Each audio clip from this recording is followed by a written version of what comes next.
Hello everyone, welcome to our YouTube channel physio Vigyan. और आज का हमारा टॉपिक है लंबोसैक्रल रिदम।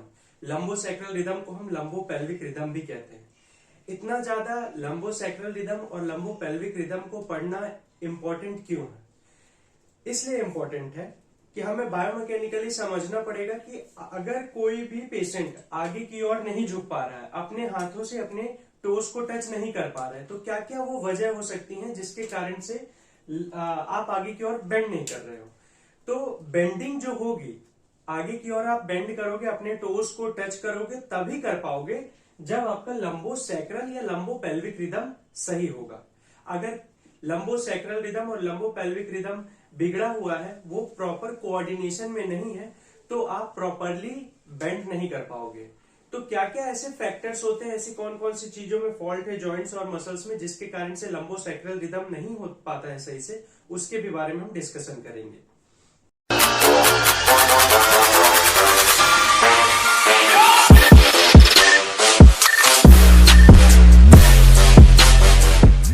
तो सबसे पहले देखेंगे कि ये लंबोसैक्रल रिदम होता क्या है या लंबोपेल्विक रिदम हो क्या रहा है।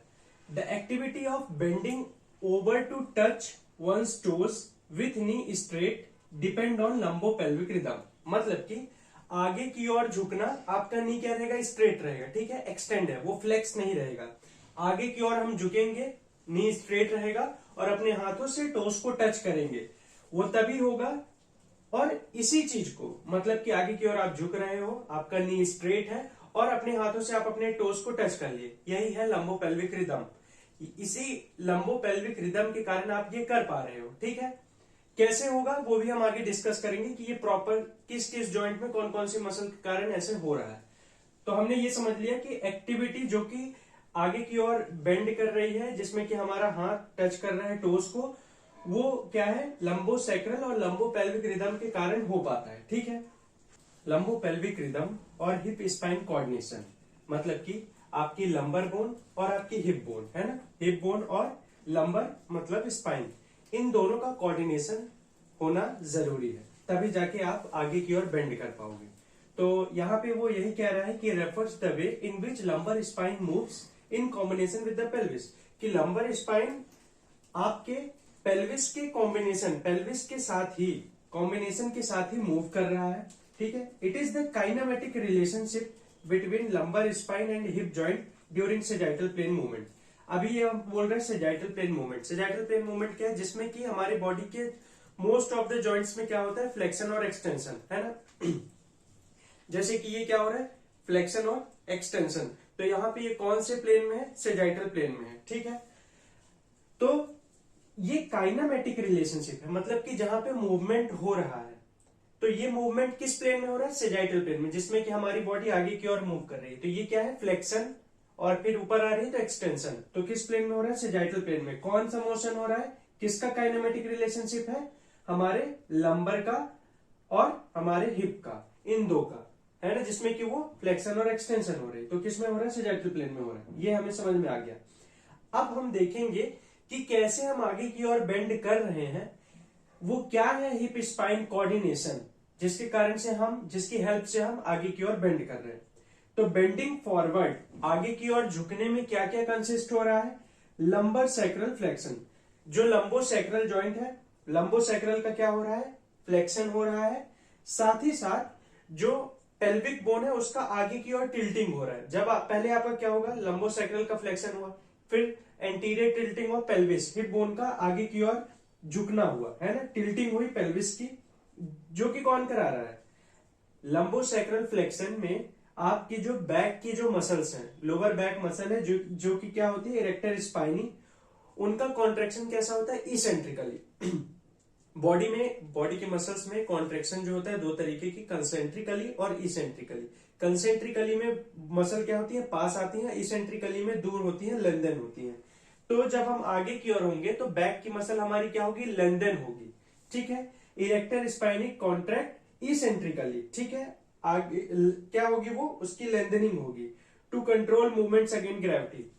अब लेंथन तो हो रही है, तो लेंथन होने का मतलब क्या, लेंथन का क्या यूज है, जब हम आगे की ओर ऐसे झुकते हैं तो हमारी इरेक्टर स्पाइनी लेंथन होती है, और ये जो कंट्रोल से मैं मूव कर रहा हूं, जो कंट्रोल से मैं आगे की ओर झुक रहा हूं, ये किस मसल के कारण हो पा रहा है? हमारी इरेक्टर स्पाइनी। अगेंस्ट ग्रेविटी में ये मूव कर रहा हूं, तो हमारी जो इरेक्टर स्पाइनी मसल है वो मेरे मूवमेंट को कंट्रोल करके धीरे धीरे इसेंट्रिक हो रही है और हमारे बॉडी को नीचे लेके जा रही है। ठीक है ना? तो आप आगे की ओर बेंड करते वक्त इसलिए नहीं गिरते हो क्योंकि आपकी इरेक्टर स्पाइनी मसल जो है वो इसेंट्रिकली धीरे धीरे उसको होल्ड करते हुए, बॉडी अचानक से गिर न जाए उसको होल्ड करते हुए उस मूवमेंट को कराती है। किस मूवमेंट को? लंबोसैक्रल का फ्लेक्शन, हिप जॉइंट का जो फ्लेक्शन है। ठीक है? और अभी आपका क्या हुआ कि लंबोसैक्रल फ्लेक्शन हो गया, पेल्विस का इंटीरियर टिल्ट हो गया, ये सारी की सारी मसल हमारी कौन हेल्प कर रही है? Erector spinae. ठीक है?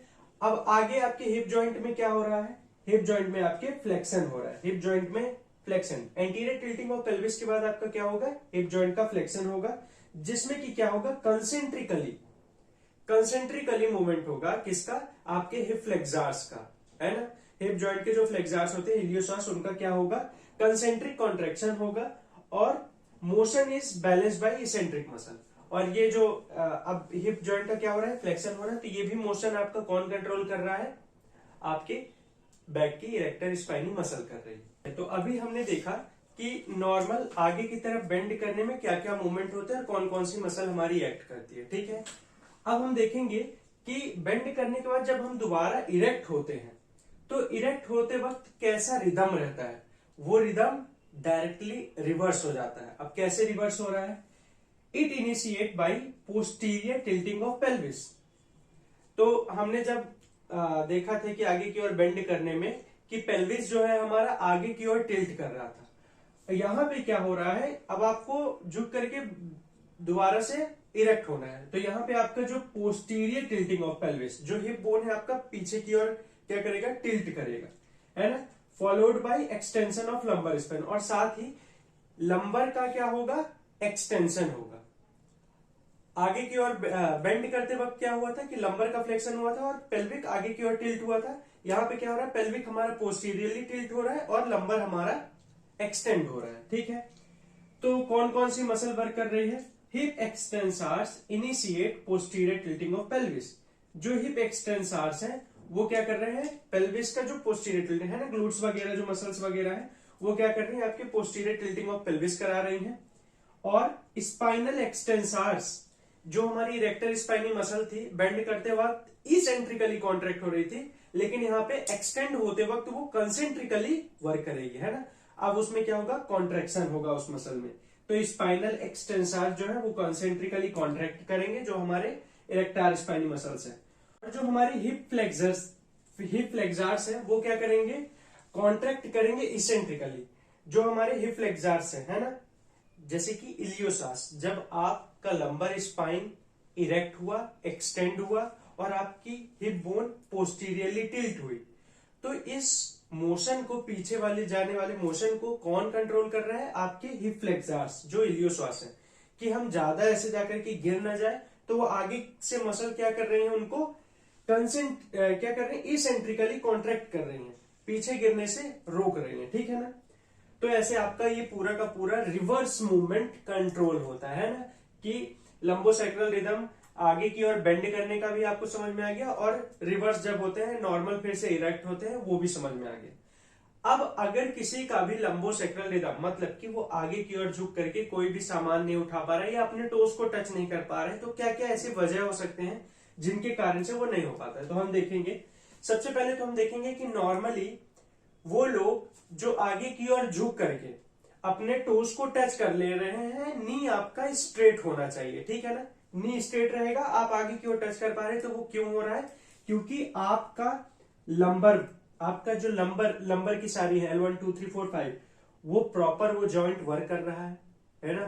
पीछे की जो आपकी इरेक्टर स्पाइनी मसल है प्रॉपरली इरेक्ट हो रही है ना? कोई दिक्कत नहीं उसमें कोई भी ऐसे अधेशंस, कॉन्ट्रेक्चर या टाइटनेस, स्टिफनेस जॉइंट में कुछ भी नहीं है।